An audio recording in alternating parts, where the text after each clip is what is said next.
If motivation was enough, everybody would be successful. If vibes were enough, everybody would be a first class graduate. If feeling inspired was enough, dream lives would be so common. Everybody would have the dream life that they desire. But they're not. Because the people who actually win, they don't rely on motivation. They rely on discipline. Like, they don't spend their time wishing and waiting for themselves to be motivated. They rely on discipline. And discipline is boring. Discipline is lonely. Discipline does not trend on TikTok or on social media, but discipline changes your entire life. Discipline changes your entire life. And this is where I actually need you to stay with me and literally just hear me.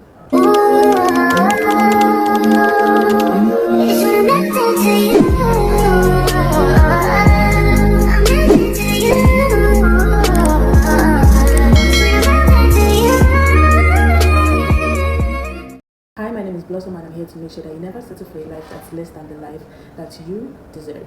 This is episode 4 of my How I Graduated with the First Class series, and today we're going to be talking about discipline. Not the aesthetic discipline, not the romanticized study with me session kind of discipline, the real kind of discipline, the kind that actually hurts a little bit, the kind that separates the average people from the exceptional people, that kind of discipline. And yes, this video is for the girlies and for the people who want more from life and are finally ready to stop lying to themselves about what that requires. They're finally ready to stop pretending that they will get the life that they want, they will get the, everything that they want by, just gliding through life and relying on motivation and hoping they're motivated from time to time. And that leads me to chapter 1, which is motivation will fail you. So like I always say, motivation will die. In my last video about motivation, I literally spoke about how motivation will die. Anybody who tells you that they were motivated all through university is either lying to you or they are trying to sell you something. There were days that I didn't feel inspired. There were days that I didn't feel special. There were days that I stared at my book and I was wondering, what the hell is even the point of all this? And that is where discipline comes in. That is exactly when discipline comes in, and that is where discipline comes in, because discipline is the decision you make before your feelings get a vote, before your feelings get involved. That is what discipline is. Discipline is reading even when you don't feel like it. Discipline is opening your notes when your brain wants or craves Netflix or lying in bed or whatever else. Discipline is doing what needs to be done when nobody's clapping for you yet.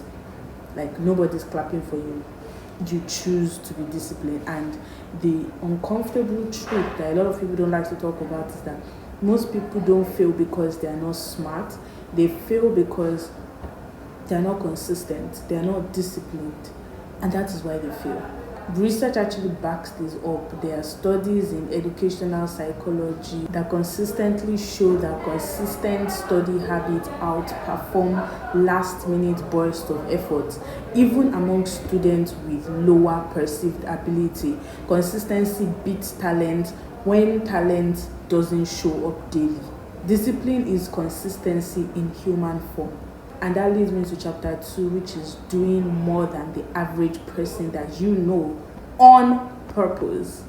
Like, making it something that you are trying to do more than the average person, the person next to you, on purpose. One thing I was very clear about was that if I wanted an extra result, I had to do extra work. And for me, at that time, that meant reading further even when I knew others wouldn't. Writing answers in exam that was beyond the bare minimum. That means if they asked me to list, I would explain and give examples, go the extra mile. Explaining things in exam in a way that showed depth, not just, memory, because everybody can cram and all. But like, do you really understand what you're reading? And yes, sometimes I knew others wouldn't write as comprehensively as I did, but no, that didn't make me arrogant in any way. It only made me more intentional. A first class degree is not an accident. It's not luck. It's not vibes. It just happened to you. It's intentional. It is choosing over and over again to go slightly further than is required of you. That is literally it. That is discipline, and that is what entails being a first class student and a first class graduate. And that brings me to chapter 3, which is what discipline is. And discipline is doing it even when you're tired. Like, let's talk about the part that nobody glamorizes. Discipline is staying up late when necessary. Not every night, not burnout culture. That's not what we're promoting here. But when it matters, you stay. Discipline is pushing when you are tempted to relax too early. Discipline is knowing what you want and respecting that desire enough to work for it. That's literally what discipline is. And let me balance this because this actually really matters. It needs to be balanced. There is toxic discipline where you punish yourself, you ignore rest, and you destroy your own health. It exists. That is not what I'm advocating at all. That is not what is being advocated here. Healthy discipline is purposeful effort, not self-harm. Anything that hurts you or is going to hurt you is toxic discipline. Healthy discipline is saying, I want this badly, so I will show up for myself. Not I want this badly, so I will hurt myself. And that kind of discipline, it builds self-trust, it builds, confidence, it builds identity, and a good identity, a strong one at that. Because so you stop seeing yourself as somebody who hopes and you start seeing yourself as somebody who executes, somebody who knows what they want, works for it, and goes for it. Literally, that is what healthy discipline does to you that toxic discipline cannot do for you. And that leads us to chapter 4, which is when discipline carries you through doubt. There were moments that I wondered certain things like, oh, is this even worth it? Does this effort even matter? Like, why am I doing so much? And others seem to be not as doing as much as me. And discipline answered those questions before actually seeing the success and having the success did for me. Discipline is what carries you when motivation fades, when confidence dips, and when your fear gets too loud. It is what keeps you going when the reward feels far away. Like that's discipline. That's what it does for you. And there's an undertone here that I feel nobody says loudly enough, and now I'm speaking to the girlies, that usually women are taught to wait for permission. So if you're a woman and you're looking for how to, take control of your life, discipline is how. You don't wait to feel ready, you move anyway, whether you feel ready or you don't feel ready. And that brings me to chapter 5, which is the step by step chapter, like how to actually apply this into becoming the highest and best version of yourself, all the advice I've given. So let's make this practical. Let's make this step by step, like I always do at the end of my videos. And the first thing is to decide what you want clearly. Like no vague dreams, be specific, like your grades, your goals, your standard. What exactly do you want? Decide it clearly. What do you want for yourself? How do you want to show up as? And then that leads me to the next step, which is to reverse engineer that effort. Ask yourself that what would someone that is disciplined do daily to achieve this? Like, think about the most ideal version of yourself. What do you think are their habits? Start doing that now.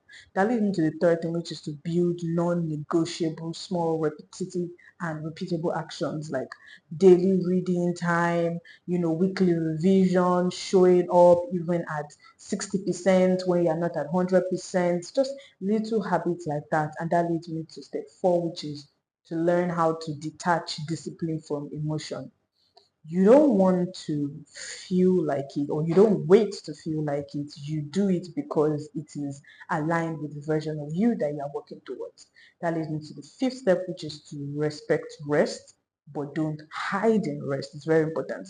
Rest is recovery, and avoidance is fear, usually in disguise. You need to learn that difference. The sixth thing is to keep your eyes on the version of you that wins. Keep thinking about that version. I think I spoke about this in my last video. If you know what it is, go watch that. It's also very motivating. That version exists. Your job is to act like her and to act like that version of yourself before you actually get the results. That's literally it. That is part of the things that would take you to the version of yourself that you want. Discipline is not loud, discipline is not sexy, discipline does not announce itself, but discipline changes lives. It definitely does. Me sitting here making this video is discipline. I just worked from 8 a.m. to 6 p.m. and I'm here making a video instead of like going to lie in bed.